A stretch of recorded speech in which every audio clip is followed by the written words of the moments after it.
Good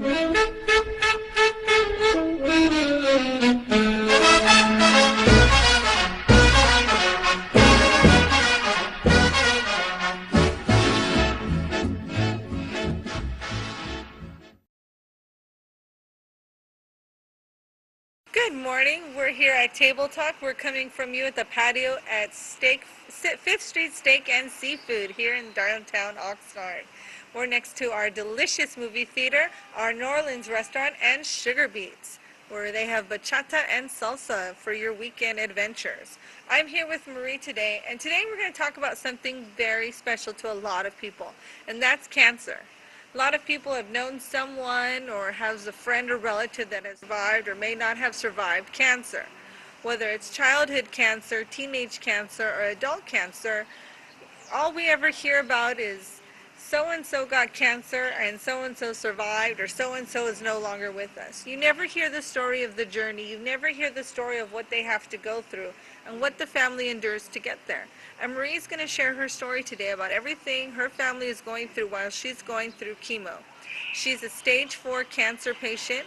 She comes to us from Bakersfield. And Marie, when when you found out you had cancer, were you surprised? Did you kind of know? Yeah, I kind of knew because I was pregnant at the time, and when they give you the examination, they kind of found something, and I thought it was kind of just my milk that was going on with the pregnancy, but I was also scared to know something else. So I kind of ignored it a little bit, thinking it'd go away, and then unfortunately it didn't. I proceeded with my pregnancy, and then after the pregnancy, after the 9 months, I was already went to stage 3. So unfortunately, I had to start aggressive chemo. It was a big change in my life because everything changed for me. A lot of things changed for me. Now, what was the first change? When you first went to the doctor, they're telling you everything that happened, they're telling you what they're going to do. What was the first thing that happened after that? After that, I met with my oncologist, my surgery. We set up a plan. They did a physical, and I immediately started aggressive chemo because the tumor was already just out of control. So it was about maybe a week and a half later that I started aggressive chemo. Actually, yeah. And then after that, I took aggressive chemo for 6 months. And then towards my last month, I unfortunately got sick with blood clotting, some of the side effects that people get, and I had to stop there. And so that caused some problems because along the way, the medicine can give you a lot of side effects. It could get you sick. It could weaken your heart. There's just so many things that could happen to you in between. They switched me to a hormone therapy, and I was doing that at home pretty good. But then I got sick as well again because we are so susceptible to any germ, any flu, anything we come in contact shuts us down completely. So I had to stop, and then I got really sick with a lot of bacteria because my tumor grows on top of my body. And so they wanted to give me an emergency mastectomy and chop it off, but my surgeon didn't think I would make it. So I had to decide whether I want to do it or start radiation and try to push to save my breast, which I just said, you know what, I need to try everything. You know, for your family, for your kids, for yourself, you got to give it 100%, or it's just not going to work. So that's what I did. I decided to do radiation, and the radiation really helped shrink the tumor. Um, and I loved it. I had to, of course, change my diet to stay healthy because cancers feed on sugar, grease. You can't be around people. I mean, you really have to change your lifestyle. So that's kind of a little bit of hard work because you're so accommodated and you used to a certain lifestyle, and to just change it from one moment to the next, it's really hard. It's not easy. Now, how did that affect your day-to-day life in the sense of you would get up, you make breakfast for your kids, you get them to school, you do your housework or whatever you do at home, and then you do the pickup, and Yeah, now you have this other thing. So how right. does that affect the kids and the home life when you've got all this going on? Well, that affects my home life because I have 7 children, So I'm always on the go. I'm always doing school things and functions, and I couldn't do those things anymore. I live in Bakersfield where it's very hot, so that dehydrates us even more where it can hospitalize us.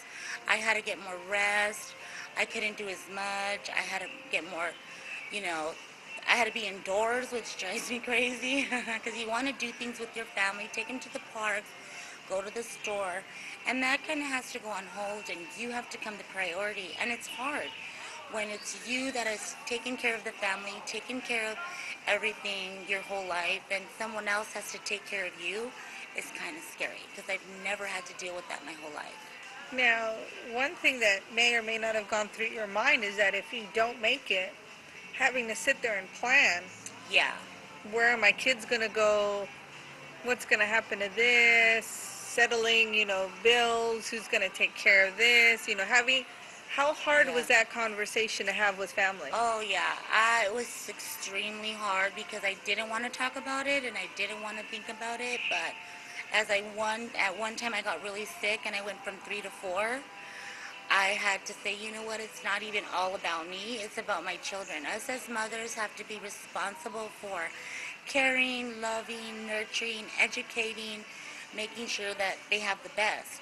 So, of course, it's my responsibility, and if I'm not here to have that responsibility, I, as a mother, still have to make that happen for them. It's not just about me, and it's really scary, and it's really stressful, and you gotta stay strong because as you panic and you get scared, your kids get scared. They don't understand any of this, but instead of being angry about it or frustrated about it, you gotta stay positive. That's the one important thing. Staying positive and having a good outlook. It's not just better for your family. You feel good. You look at life like, you know what? Whatever time I have, I'm gonna enjoy it. I'm gonna love it. I mean, I had a beautiful life. I have beautiful children. They're gonna be my reflection of me when I'm not here. I mean, it happens to everybody. You can't sit there and feel sorry for yourself and say, like, why me? Because it happens to children, it happens to adults, it happens to elderly. You kind of have to find that silver lining where it's not. And you know what? I'm strong, I'm young. I see elderly that can't take it, I see children that suffer more. So you just got to have a positive outlook no matter what. And it really helps your body. It helps your cancer, it helps you eat, it helps you take on your day, and it helps your kids, and it helps everybody around you cope with it so it can be more normal rather than more down. And I, I no longer, it doesn't upset me when people a little stare at me or they want to ask me questions. At first I used to shy away, but now I want to talk about it. I want to educate them. I want to let them to know to be aware. I want them to know, don't let this get to you. Anything can happen. As long as you have a positive outlook, anything's possible. Anything is possible. That's what I've came to learn. Now, my daughter, as many of you may or may not know, my daughter is a childhood cancer survivor. She was diagnosed at the age of 2 with acute lymphoma leukemia, ALL. Knock on wood, she did not require the bone marrow, and she was part of a clinical trial. She is now 14 years old and one of my biggest pains in my butt. So thank God for that. Now, when her hair fell out, she had very dark, curly hair. When it came back, it was lighter, much lighter colored, and she had slight curls. Her hair is half straight, half curly. Has yours come back yet? And if it did it come back the same or different? Yeah, you know what? It was funny because through this whole process, when they had spoke to me about your stage 3, we need to do chemo, they were, I think, more focused on the medical aspect. And as they gave me all this information, to tell me what was going to happen to me, I was like, okay, I'm on board. Let's do it with a positive attitude. As I read hair loss, I'm like, does that mean a little bit? Does that mean all of it? Like, what does that mean? She goes, no, you'll lose all your hair. I was like, oh my God. I started breaking down because I've also had long curly hair my whole life, down to my waist. So I know that was really selfish of You're like, me. not my Not hair. my hair, take Take everything anything out, but else. not the I hair. could paint this on, but not my hair. But yeah, I was pretty bummed about that. But as I see, like, and different people do different things. Like, there's some women that go full on like bald, And then there's some women that cut it shortly, and that was me. I was too chicken to do it all. It's like a slap in the face. Just do it once instead of getting slapped a couple of times.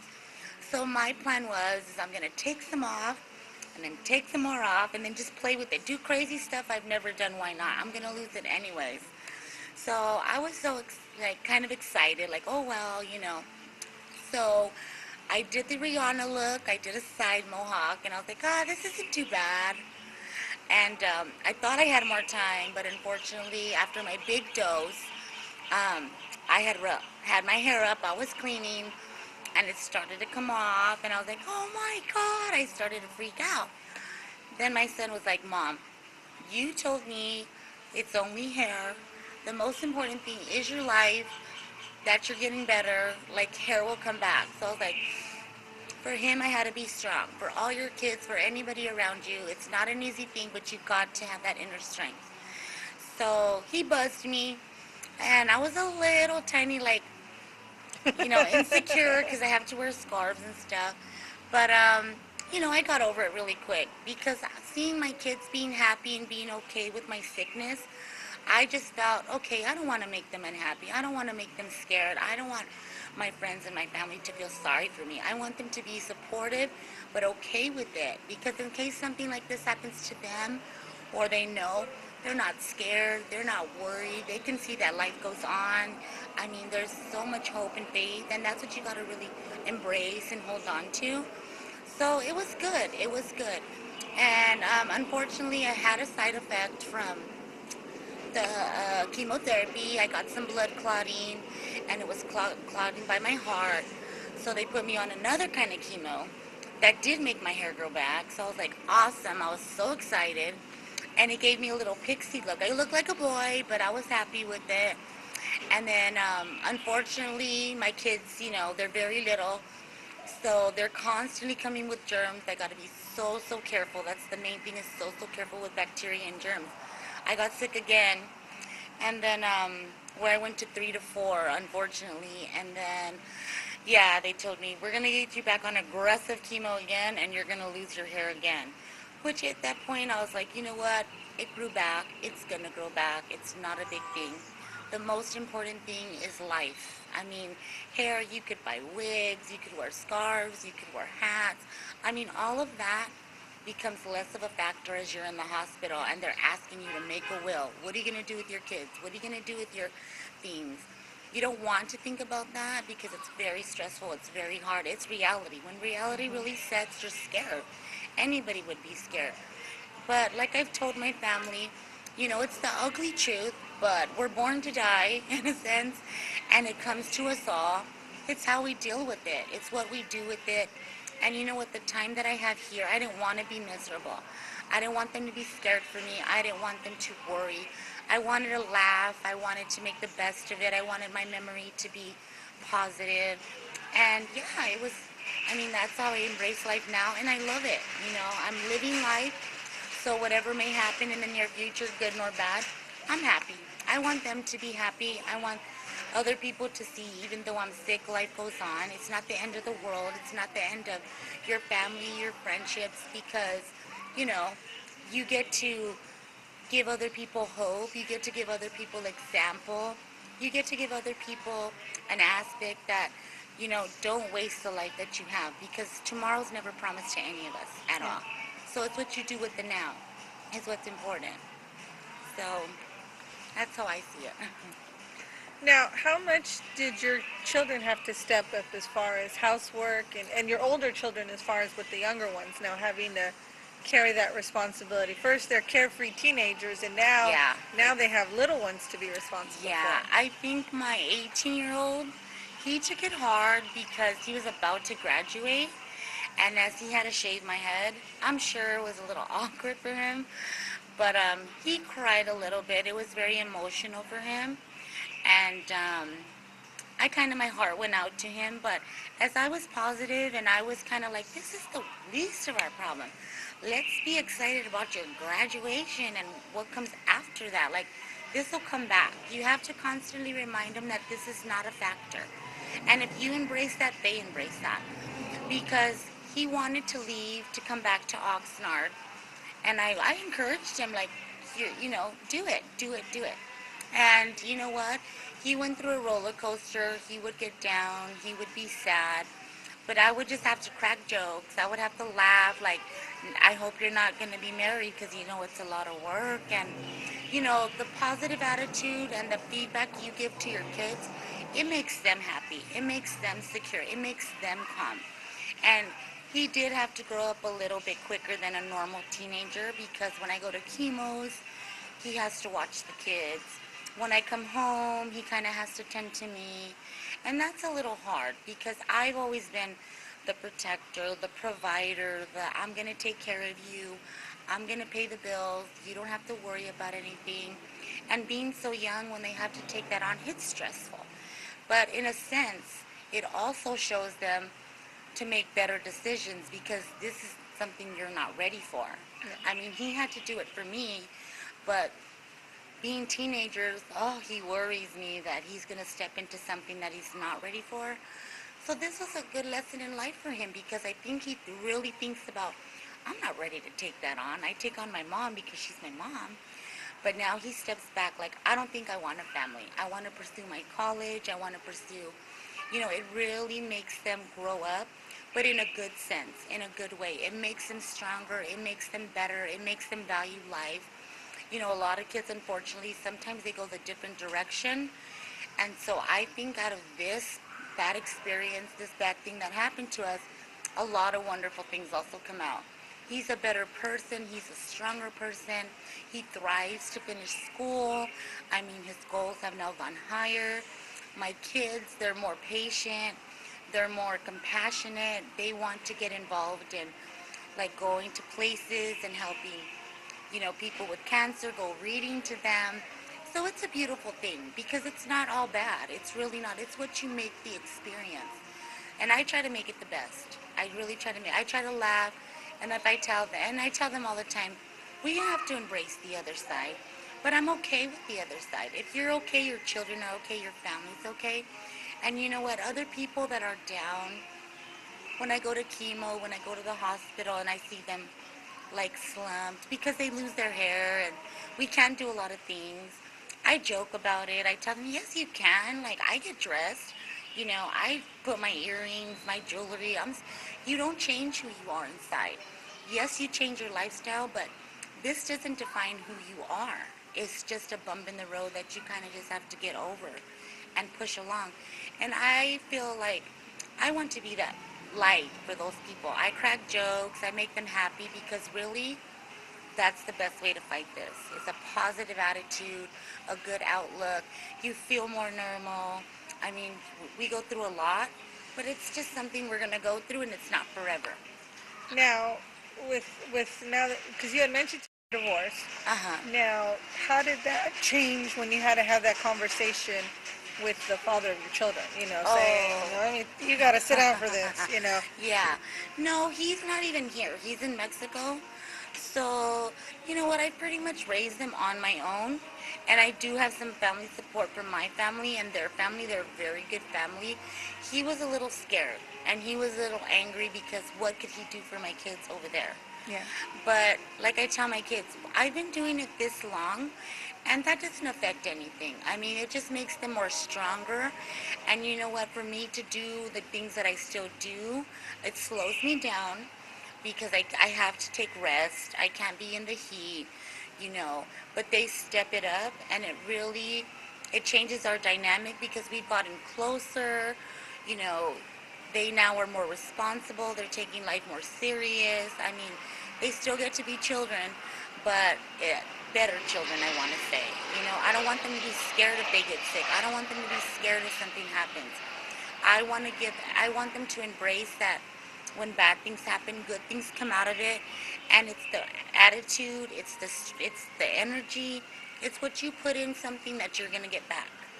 And so they're happy. I mean, we kind of live normal. Other than this, other than that, and the Cancer Society, they are awesome, awesome, awesome. I don't drive because I don't have a car, but they help you with rides. They have volunteers. They send you to go get wigs. They give you other resources. They let you talk about it with support groups. When you don't hold it inside. That's the one thing I used to do, is hold it inside because I was trying to be strong. But at these moments, there's nothing wrong with not being strong. Let them show you how to cope with this. We all don't know how to cope with this. It's okay to be weak sometimes. It's okay to be emotional sometimes, because once that all comes into play, not only do you get something out of it, your family gets something out of it, but you get to share it with other people that don't know about these resources, that don't know that they have someone to talk to, someone to give them a ride, someone to help them, especially our Mexican community, because we have nurses. We only have 3 nurses, but it's in the sharing and it's in the talking amongst each other that we create like a sisterhood, like a really friendship, that we could sit there and talk about our families. And oh, my son's crying, he's depressed. And when you share and you talk and you see that people could be happy, it gives them hope. It inspires other people. So I mean, I love to do that because I love to be silly with my friends, and I love to be silly with them. I mean, I'm no longer mad that I'm sick. I want to show like we can do this. It's strong enough for me to get over this. And if I can get over this, being single, being sick, being a single parent by myself in Bakersfield, anybody can do it. I mean, Seth, there's not just family support, there's support groups, there's friends. I mean, call somebody. And I mean, there's just so much research. And life is really too short to sit there and dwell on what you can't change, but embrace what you have and what you can change and make it the best. That's how I see it. Okay, and with that, we'll take a quick commercial break. If you would like more information on how you can help Marie or how you can donate to Cancer Society, feel free to contact me at tabletalk805@gmail.com, or our Facebook page, Facebook.com/tabletalk805, or Twitter at tabletalk805, and we'll be back in a few minutes. 1 out of 3 people will face a cancer diagnosis in their lifetime. But donors like you are saving the birthdays that might otherwise be lost to cancer. So thank you. Muchas gracias. Thank you. Thank you for helping to save the birthdays. Thanks in part to the support of people like you and to the work of the American Cancer Society. 2 out of 3 people are surviving a cancer diagnosis today. Let's make it 3 out of 3. Let's finish the fight against cancer. Thank you for your donation. Thanks.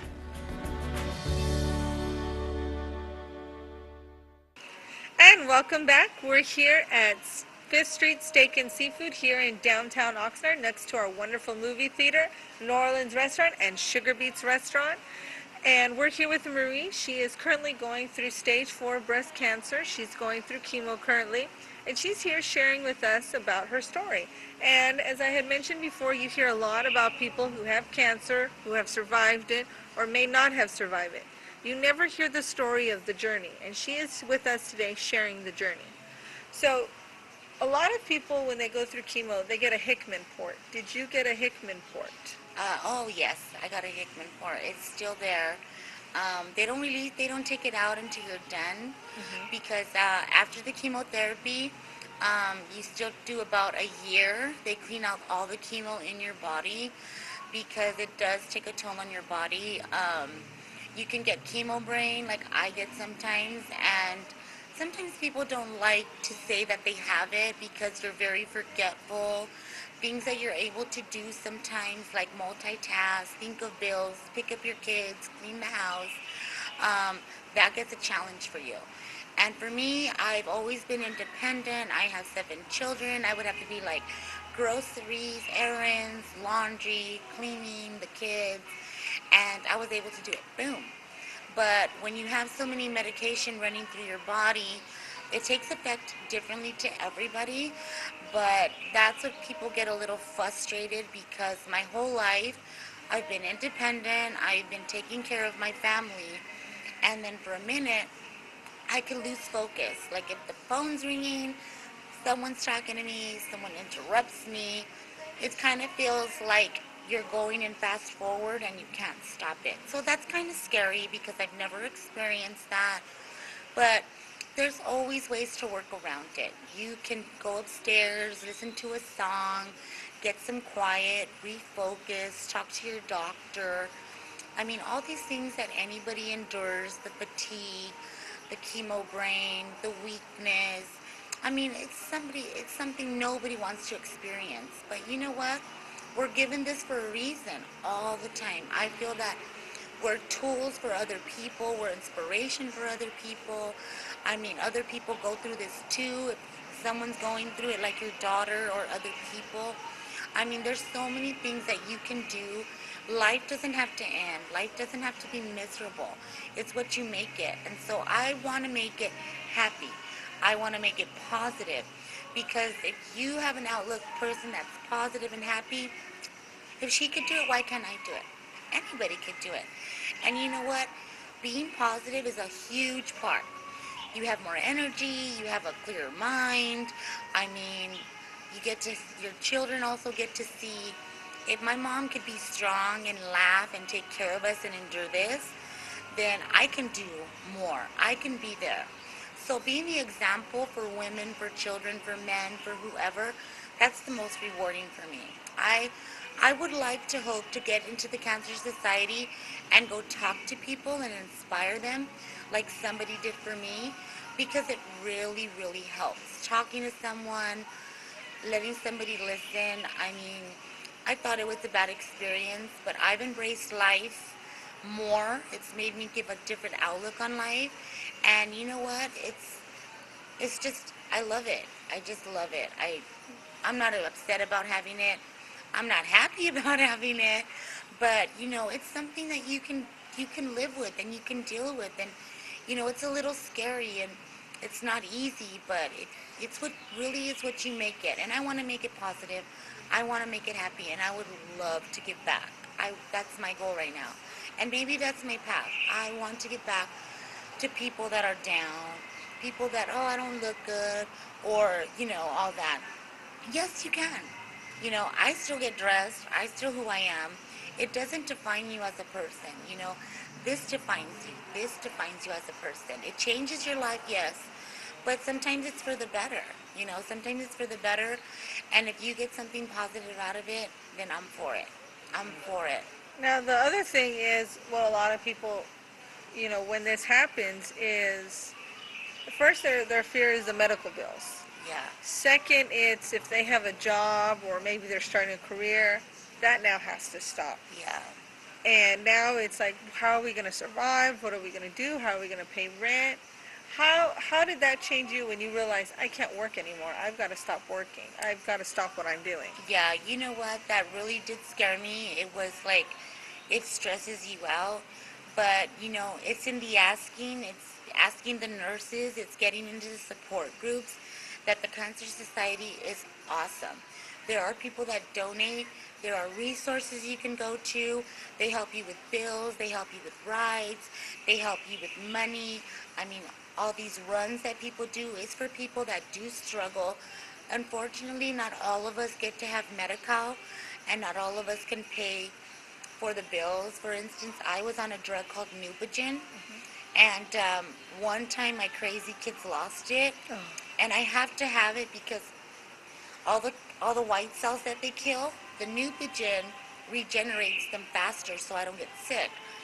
Well, I went to my doctor and said, can I replace it? Can I buy it? Can I get more? They're like, you're going to have to pay for it. I was like, okay, no biggie. You know, I try to take it on positive, you know. So I called the pharmacy, $10,000 for 4 vials of Neupogen. I was like, click. It's a little out of your price range. I can't afford that. But it worried me. It does scare me. But you know what? It doesn't mean that, oh my gosh, this is what I'm going to go through. Don't let it get to you. There's organizations, there's people that donate money, the doctors can put you in programs, the nurses can turn you on to programs, you can get on the internet and research, you can go to people that have cancer, that they've used resources. I mean, there's so many beautiful things that people want to do for people like us with the sickness. And you know, to me, it's just like, that's great. It's really inspired me. I've always worked in the medical field and customer service, but I found a new passion. I want to help people. I want to encourage people. I want to give them hope like somebody gave to me. And I mean, I used to be a little down about it, but I'm not anymore. I'm happy because out of all this, I'm raising strong children. I'm raising aware children. They want to get involved into charity. I mean, it's always rewarding to help someone. That's the benefit for me, and I've embraced whatever's going to happen. I'm going to have it with a smile. I'm going to leave with a laugh. I'm going to leave like happy, whether it's my time or not. We all go at one time, and it's what you want to do in the in between that time. And I just want to be positive and happy and loving to my friends, my family. So not just for myself, but so they're okay and they're not scared. Because that's a scary feeling. I mean, I feel it sometimes, but I just pray and I just think of a happy thought and I get myself out of that moment before I go more down about it. And what more could you want? You know. And with that, we will go ahead and wrap. I would like to thank you for coming and sharing your Thank story. you so much. I know Thank it's you. very hard talking about a subject like that. A lot of people never face that reality. Some people, they keep talking about it and that's their tool. And always know you're welcome to come here on Table Talk and discuss it at any time. And if you would like more information on this show or any information about this show, you can email me at tabletalk805@gmail.com or our Facebook page, Facebook.com/tabletalk805 or at Twitter, tabletalk805. And just for a fun little fact, if you ever get a chance to look up the Hickman port on Google, the Hickman port was designed by the brother of a cancer patient because he got tired of watching his sister get pricked all the time. So I believe in the late 70s, early 80s, this young man had designed this. So thank you, Hickman, for that. And please, always donate Cancer Society, and you can always donate by just being there to hold their hand. Thank you, and see you next week. Thanks.